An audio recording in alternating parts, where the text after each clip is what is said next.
Bonjour, nous allons voir aujourd'hui les outils Zoom et Main, qui sont deux outils de base très utilisés dans les retouches.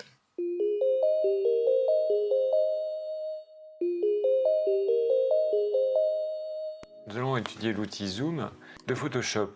Nous pouvons y accéder avec l'icône Zoom ici. Donc nous avons notre souris qui se transforme en Zoom. Quand Zoom défilant est coché, nous pouvons aller d'un côté zoomer et de l'autre réduire.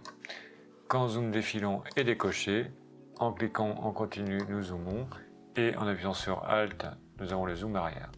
Nous pouvons également définir une zone sur laquelle va être zoomée l'image. Je peux également avoir accès à ces boutons avec 100% pour un pixel écran, un pixel de l'image, adapté à l'écran avec mon image entière, plein écran qui remplit l'écran. Pour les indications de pourcentage de zoom, j'ai ici une indication dans la barre d'onglet Documents et ici également dans la barre d'état que je peux modifier avec le pavé numérique. Je reviens au zoom défilant ici en cochant. Si je zoome sur une partie de l'image, pour me déplacer, je vais prendre l'outil Main qui me permet de me déplacer dans mon image.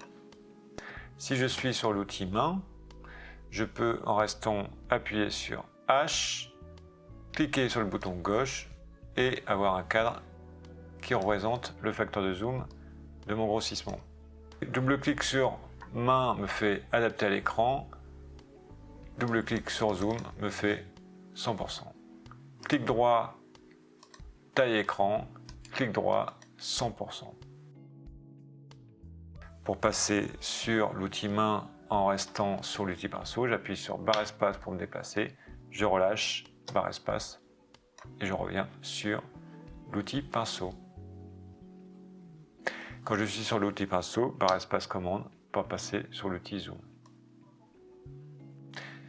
Je peux également zoomer avec commande plus et commande moins, et avec les raccourcis commande 0 adapté à l'écran, commande 1 100%. Pour utiliser l'outil zoom sur deux fenêtres à la fois, nous allons passer à fenêtre à organiser sous deux vignettes verticales. Dans la barre d'options de zoom, j'ai également ce qu'on appelle le zoom fenêtre qui me permet de zoomer dans deux fenêtres à la fois avec le même facteur de zoom. Dans le barre d'options de Main, j'ai défilement des fenêtres. Ainsi, quand je suis dans zoom, si je fais avec zoom défilant un réglage comme ceci, je vais avoir exactement le même facteur de grossissement répercuté dans l'autre document et en prenant barre espace un déplacement avec l'outil Main, je vais avoir le même déplacement. Si je passe à l'objet rotation, je fais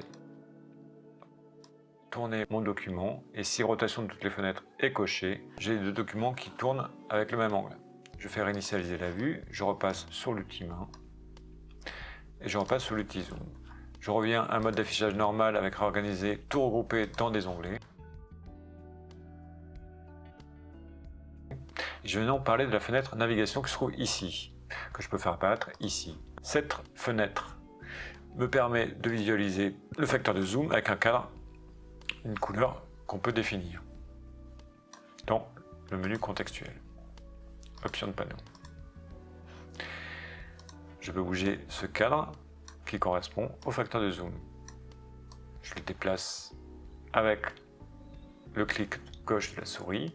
Je peux, avec le clic gauche, en dehors de ce cadre, définir une zone sur laquelle va être zoomée l'image.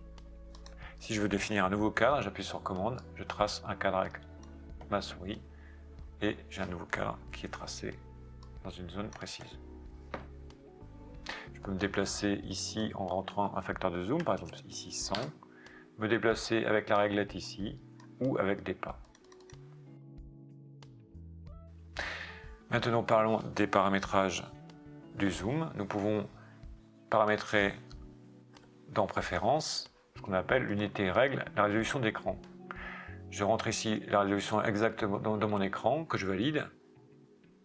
Je fais OK. Et à ce moment-là, quand je ferai clic droit dans l'outil Zoom taille d'impression ou dans affichage taille d'impression, j'aurai la taille exacte qui correspond à mon image qui fait 40 cm sur 26,66 à la résolution de 300 pixels par pouce. Je mesure avec une règle, c'est exactement pareil. Avec Alt, quand c'est décoché, je peux faire bouger la molette pour zoomer. Et quand ceci est coché, j'ai directement la molette sur zoom. J'ai également comme autre option zoom animé que nous avons déjà vu avec le zoom traditionnel de Photoshop. Fenêtre redimensionnée par zoom qui me permet de redimensionner des fenêtres flottantes, mais ça on utilise rarement. Centrer l'emplacement du clic. Je peux également zoomer sur des parties de calque, par exemple une zone qui a été retouchée ici, les deux boulons étant enlevés. En appuyant sur Alt en cliquant sur la vignette, j'ai un zoom sur ces deux objets, qui sont des pixels. Si par exemple je reviens à adapter à l'écran, je vais maintenant ici avoir un calque de réglage qui m'a modifié la couleur du lettrage. Si j'appuie sur Alt et clique sur la vignette du calque de réglage, je zoome sur le masque. Si maintenant je m'intéresse au texte ou tout objet vectoriel, je vais pouvoir zoomer avec Alt en cliquant sur T ou un calque de forme. Je vous remercie d'avoir suivi ce tutoriel et vous dis à bientôt sur ma chaîne YouTube pour de nouveaux tutoriaux sur Photoshop.